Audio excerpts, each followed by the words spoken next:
Hello, and welcome to the MSU Reporters Podcast. I'm Max. I'm Alyssa. And we're here. We're back from winter break. How was your winter break? Taking naps and taking names. I was not that you asked. I was sick on Christmas, which was kind of a bummer. But it was also nice because I just watched movies all day. Oh my gosh. Yeah, I was not taking naps. I was actually at work primarily, so I can save up for spring break. All right. Where are you going? Miami. Oh, fun. Yeah, so it should be fun. But primarily, I feel like everyone's breaks were just spent taking large naps and watching season 2 of You. So, well, not you. I wasn't. But season 2 of me, Max. Just Miller. you, Max. Yeah. Well, there's one thing new. If you haven't, you won't notice because you're not seeing us. But we are drinking coffee this time, and that's new. So if we start talking really fast, that's why. We actually normally just drink water, but today I've been up since 7. So hence the coffee. Very much needed. Right on. Well, we have a very special guest joining us today. Well, pretty special. We kind of just cornered her in her office and forced her to be on the podcast. But today we are joined by our editor-in-chief here at the MSU Reporter, Hi. Madison. Hi. Diemert. Why can't I ever say your last name? Max. It's okay. Diemert. Maddie is a senior here at MSU, majoring in English, minoring in anthropology, with ambitions to continue her education through grad school. Maddie enjoys practicing the guitar, but she plays many instruments. She also enjoys reading and writing. Hello, Maddie. Okay, now I can say hi. Hi. Mm-hmm. Hello, how are you doing? I'm just too excited. Good, I'm tired. I've also been up since like 8, so. How are classes treating you so far? We're in the first week of the semester. I only have 3 classes so far because my 2 other ones start in March. Like they're like weird half a semester classes. Mm-hmm. One's a Shakespeare class and then one's an online topic or world topics class for English. But they're really fun. I'm in a language and cultures class, I think that's what it's called. In anthropology, it's my favorite class so far because I have Dr. Mead. And yes, Dr. not Mead? yesterday. Mead. Oh, okay. I was like, Dr. Mead. No, That's no. like a cool name for a teacher. Yeah. But he's actually really nice. No, she's a woman. Oh. Sorry. When you say mean, I assume man. Oh, okay. That's not good or bad, I guess. Anyways, her name is Professor Mead. And on Tuesday, she told me that she would throw down for her students. Oh, so respect. I love her now. Throw some respect on that name. I think I love her. So, she's really cool. Right. So that's my favorite class. So going back, so you're an English major. Mm-hmm. When did you know you wanted to be an English major? Has that always been a love of yours? Well, she's not sure. I don't know. I've always been really into reading and writing and literature in general. My first word was Monticello, which is a city near my house. Okay. You're kidding. In my hometown. No, literally, my parents told the story of, and this isn't me trying to be I'm a genius. It just I don't remember this. I was a baby. But my parents were sitting at the couch, and I was behind the couch playing with my brother, and we were playing Hot Wheel cars, because he had never played Barbies with me. And he was trying to beat up my cars, and so I stopped playing with him, and I went and sat with my parents on the couch, and they were talking about going to Monticello. Monticello is 25 minutes away from my hometown. Yeah. And that's where we go grocery shopping and stuff, because my hometown has about 3,000 people in it and no grocery store. Oh. So, yeah. So, I know. We thought we were from small town. Yeah. So, they were talking about going grocery shopping, and then they kept saying Monticello and different things like that. I don't know. And then all of a sudden, I just go, Monticello. And my dad's like, what? And then they were say Monticello again. And then I said it again, and then they were having me saying all these words. That's and awesome. I started talking. I don't know how old I was, but I just know that was my first word besides mama or dada or whatever. This was 2 years ago. So, yeah, I just learned how to speak. And then, I don't know, I started reading chapter books pretty early on. I've always just had a thing for reading, but I'm ridiculously stupid when it comes to sciences and math. Oh, so I have literature down and reading and writing, but I can't. And I'm pretty creative, but I cannot. I can't remember the quadratic formula for my life. I literally failed my math class here. X equals 4AC You know what? all I over have 2 no idea. I don't know. I don't So, remember that at all. As It's a kind of mass song. media major, I definitely agree. I think there's this whole joke within the arts community and like art-ish majors that it's like, do you know math? No. That's why we're here. Yeah.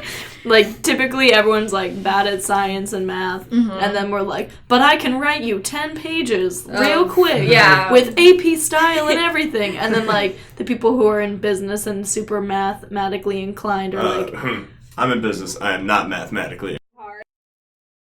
I want to be classically trained. I just wanted to do my stuff that I do, and I don't know. So then I switched to English because that was like my other passion, I guess. Yeah. And When did that you? was freshman year. Freshman year is Second when you semester, decided. yeah. Second semester. Yeah. What was so? It was just the difficulty of the theory of music. And I wasn't really interested in that kind of stuff. I just wanted Yeah. to play stuff. You know, Right. I didn't care about theory, and I didn't care about like learning all the time signatures. I was like, I just know how to do it, and that's Right. what I'm gonna do. Like, I just know how to play in 4/4 time. I don't want to like learn 7/8. I don't know. Yeah. So What was your dream as a kid? What did you want to be when you grew up?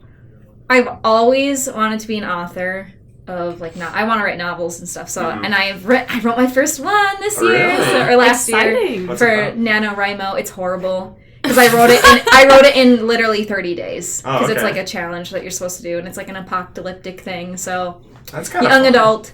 Yeah. But yeah, so that's my first novel, but it's not published or anything because it's terrible. But I wrote one, so I can say that I wrote one. But a novelist. yeah. So I've always wanted to be an author of like novels and stuff growing up, and then for whatever reason, for like 3 years, I wanted to be a brain surgeon, oh. which is ridiculous because So I'm quick terrible at left science. turns. Yeah, terrible at science and math. I don't know what came over me, but I was like, I'm gonna save people, and then I grew up and I was like, no, I'm not. And then I really was like, oh, it'd be super cool to be like a recording artist and stuff because I'm really into music and I write music too. And then I was like, that's really hard and I'll never achieve it. I mean, I might, but, you know, Right. and then I was like, I'll do something more practical, like English, which everyone says is totally impractical, so look But at me compared, go. Yeah, compared. It's like it's a. I could find a It's an job. accounting degree compared to music. Yeah. So, What So you I lost enjoy it. writing quite a bit. mhm. So how did you utilize that in your English major? Because from my understanding, a lot of English major coursework is a lot of just literature researching, looking at that different types of ways that authors and stuff write, and then analyzing it. Yep. Is there a lot of writing that you Yeah. do? And then how Yeah. do you utilize that, like, through your own personal writing skills besides just in classwork? Well, yeah, and I've taken like 6 classes with my advisor, and she has 2 different like research papers that we do for novel. They're not research papers, I guess, per se, but you write about the novel and take outside sources. So it kind of is, but it kind of isn't because you're also analyzing the literature, and they're always about 10 pages long. So for the last like 4 years, I've had to do at least 20 pages of writing every semester. So there is quite a bit of writing. And then the other classes that I've had that I've never had to do papers in for English, we've, I don't know, done in-class writing, we'll return it in, or like we'll have exams and stuff, and we have blue books, and we have to fill like the whole thing. Or we have writing assignments. We don't have a ton of papers to do. But I don't know. How do I utilize it in my daily life? I don't know. I just do. I don't know. I don't know how to answer that. No, it's fine. So it sounds like you do a lot of writing. Yeah. Obviously, we would hope you do a lot of writing since you're Since I in work charge here. of this paper. Yeah. Yeah. So going off that, you're the editor-in-chief of the Reporter. Yeah. How did that come to be? When did you start working at the paper? What sparked your interest at working at a newspaper? Yeah. So my second semester freshman year, I was like, I want to be an English major and like learn how to write. Sorry, my shoulder itches for some reason. Nobody can see. Oh yeah, that's right. So yeah, I wanted to be an English major second semester freshman year. I knew that's what I wanted to do. I switched all my classes, got a new advisor, and I was ready. And then I was like, I should probably do something else instead of just take my classes. And I learned about the Reporter that year. But then I was like, I want to wait until I'm done with freshman year to apply because I had just like a lot of stuff going on. College was new to me, and I was doing really well in my classes, but I was like, what if I join a pro or something else? And it just begins to be too much. So I waited until my sophomore year. I applied August of 2017. Gabe Hewitt was the editor-in-chief at the time, and he, like, hired me on the spot. I came in, and he was, like, a pretty chill guy. He was like, yeah, you can work here if you want. And I was like, okay, cool. Sure. And then he introduced me to Jane, who is now the love of my life. I love her so much. And, I just started working here. My news editor was Alyssa Teaglis. I think that's how you say her last name. And then at the end of that, my sophomore year, she emailed me and like 4 other people. She was like, yeah, so I have to give up my position because I'm graduating. So who wants it, basically? Like, she's like, you guys seem the most, like, into the reporter. Like, you come in and you've written all of your articles and you just seem like you like working here. Mm-hmm. And I was the only one who came in to ask about the position. So she gave it to me. I was really excited, though, and I was really proud. But, yeah, you guys, the social media, and the section editors, all of their writers, the ad department, and I work really closely. I'm not, like, Dana and Jane's bosses, but I work very closely with them. Right. And I also manage the photographers. So I have a lot of people that I, like, take care of, I guess, and just, like, help along the way. And, yeah, I also let people go if they need, it just isn't the right fit for them, or, Right. I'm the one to tell them that. I run all the meetings that we have, all the ad sale meetings and all the editorial meetings. I am here on production nights, which are Monday and Wednesday, and that's why I'm here so late on Monday and Wednesday, because the section editors will come in really late sometimes, and then I just kind of have to wait for them to be done, because I don't do the sections anymore. Right. I just have to sit here and wait for them, so then I can send it into the printer. That's in Medelia, kind of far away. Right. And that's, like, my job. And I just make sure everything looks okay, spell check everything. On top of that, I help Jane, our business manager, with the budget, which is super stressful and really hard, and I hate numbers. Like I said, I'm really bad at math. So, like, I'll see something, and I'm like, Jane, I don't think that's right. And she'll look at me, and she's like, I literally don't know what is going on in your head right now. Like, you're stupid. Basically, she doesn't tell me that. She's very nice, but I can see the look on her face. And then I also facilitate the newspaper board meetings. I call for meetings and stuff. I mean, anyone can call for meetings who's on the newspaper board, but it's usually me. I help hire the next person who's going to take my spot. I might be here next year, I might not. I don't know, because you can be editor-in-chief for multiple years as long as you're in school at MSU. Yeah. Right. God, I don't know. I can't think of anything else. I do a lot of things. You know what? It sounds like a very long list. Right. Yeah. So I think it's like A through L in our handbook is like all the things that I do. So I don't know. Yeah.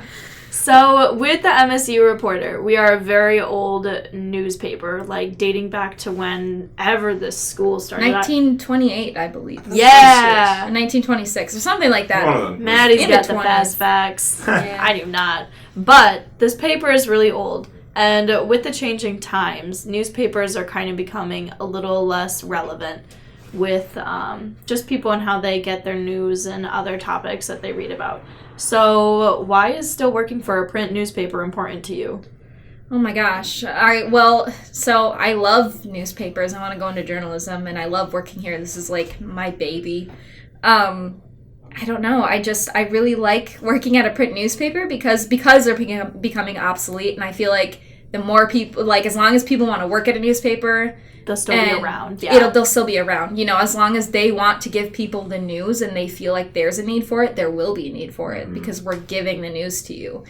And also, I just feel like they're so important. Like, there are days where, like, Max and I literally sit and, like, pour over every single old bound issue that we have in there back to literally, like, I think we have it back to, like, 1943. We opened, was the oldest one? 41, I think. 41, yeah. We hadn't even joined World War II. No, gosh.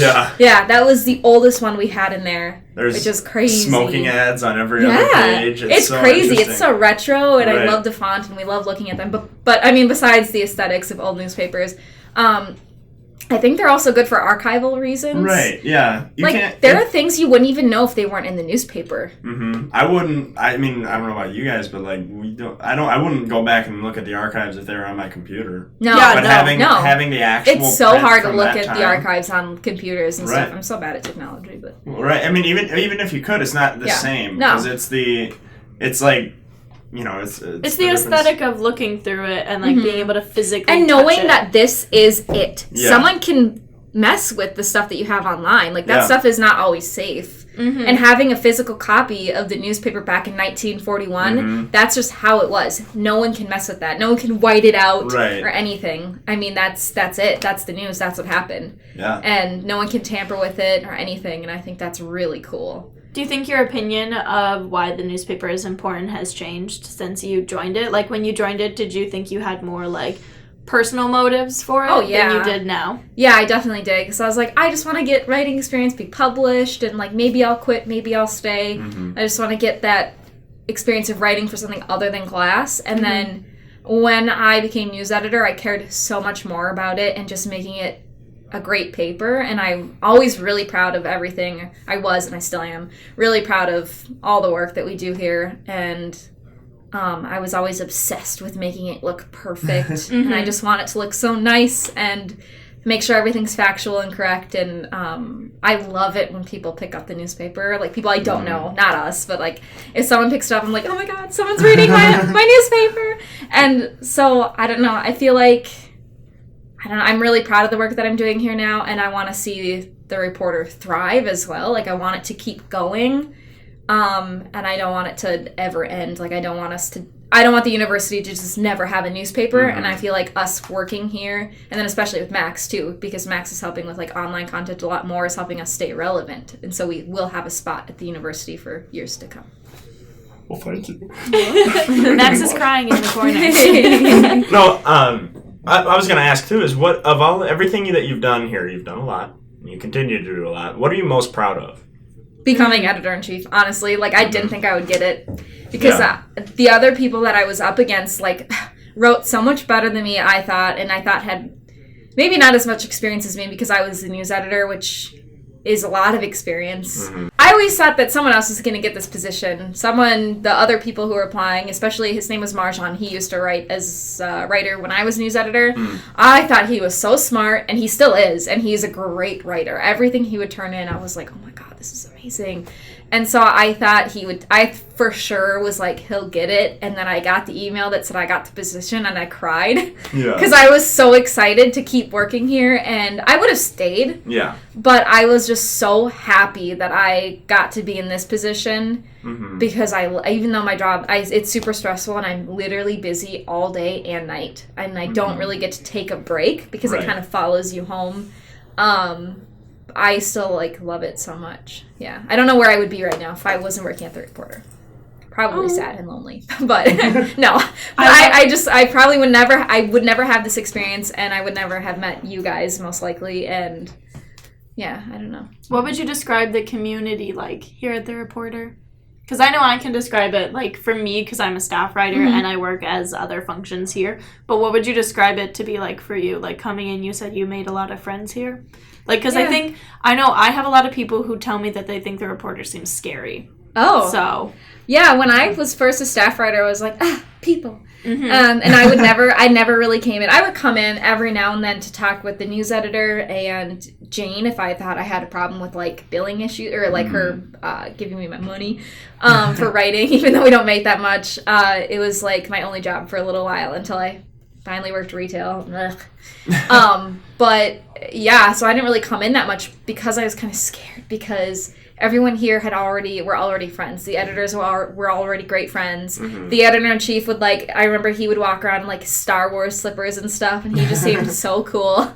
And even though he's a giant nerd, and he was super nice. But I like, felt like everyone, when I was a staff writer, because I was young and scared, I was like, people, and they already know each other and have, like, relationships. But then I realized everyone here, it just wants to be your friend, too. They want you to come in. I get so sad when new writers don't come in. I'm like, please come visit me. Like, I just want to get to know you. Just chat. And, yeah, like, I don't know. It definitely is a community of people. I don't know. Like, I feel like we're all friends, and I feel like we can lean on each other, and I have a lot of help from you. I get a lot of help from you guys, so.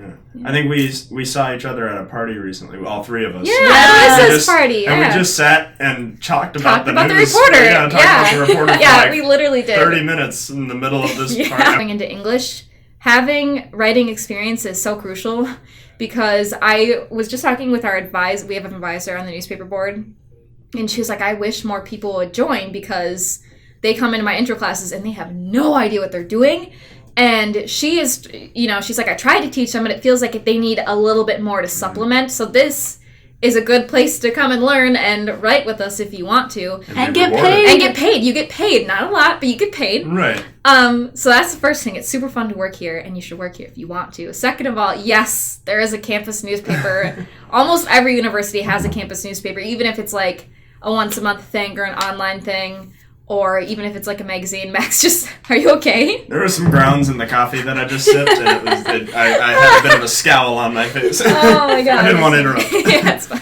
And then, I don't know. Also, please pick it up. I don't know. I think we write about really cool stuff. Mm-hmm.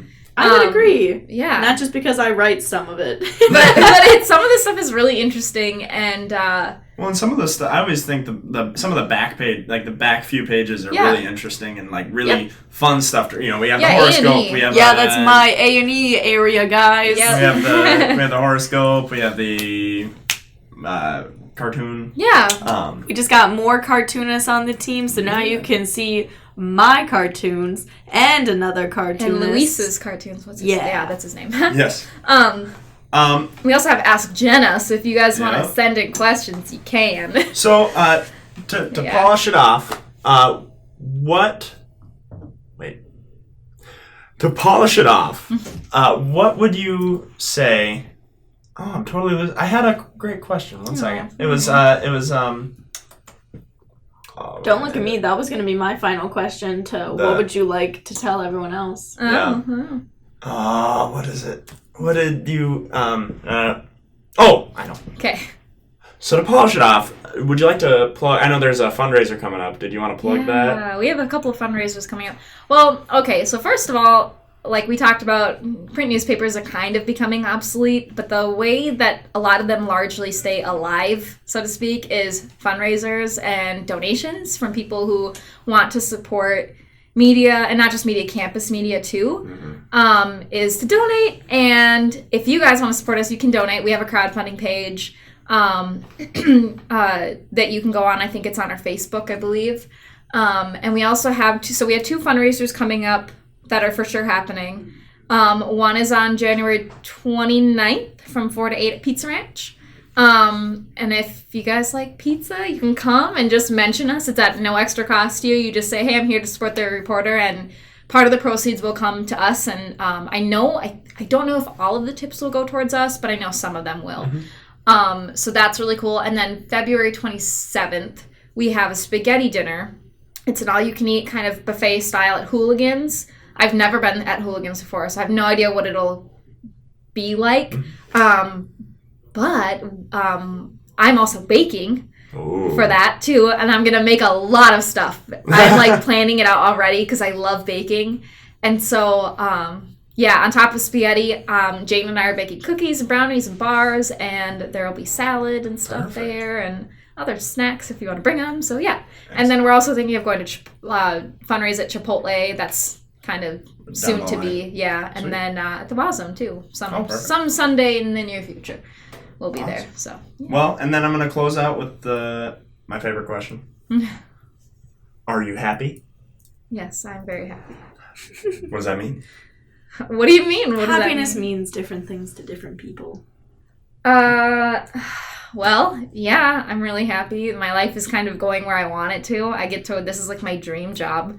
I remember I was talking to Rob Murray from the Free Press, and I was like, this is my dream job, and he laughed at me, and I was like, it is. I mean, not just like being the editor-in-chief of like a newspaper, but the editor-in-chief of any publication is like something that I would live for. I'd love to like go to New York and be like the editor-in-chief of like, not Vogue maybe, because I'm not super into fashion, but like just some big magazine or some big newspaper would be amazing. So this is like, to me, this is like just a step up from there. So, and then, yeah, I don't know. The reporter makes me happy. If I didn't have the reporter, I don't know what I would have, honestly. And that sounds very dismal, but yeah, I don't know. All right. You guys make me happy. The reporter makes me happy. Well, you make us happy. Thanks. We love you, Maddie. Thanks. I love Thank you you for being a great editor. Thank you so much for joining. Thank you for being a great editor. Thank you also for joining us today. It was a great interview, great podcast. Thanks again. And thank you, dear listener, for listening. Yeah, sorry if I talk fast. I just do that sometimes. We should actually probably take that time. Thank you to everyone who listens to our podcast and supports the paper. Yeah. We really do appreciate it. I love you guys. Even if I don't know you, I love you. And if you would like to donate, check out our website. There's a donate button. Yes. Just click on that and go right through. Also, vote for the Student Choice Awards. That is up yeah. and running right now, too. You can also click on the link on our website. Right on. Yep. Well, thanks again, and have a great day. Thank you.